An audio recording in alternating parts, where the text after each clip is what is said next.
Tired of dealing with USB drives for installing Ubuntu?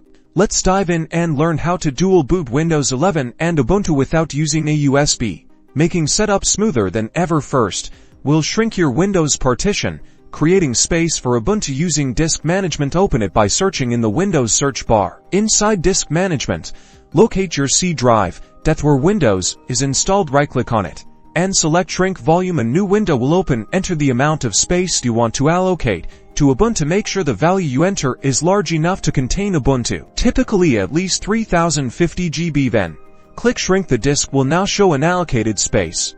Awesome! Now, the partition is successfully created, but you cannot install Ubuntu just yet.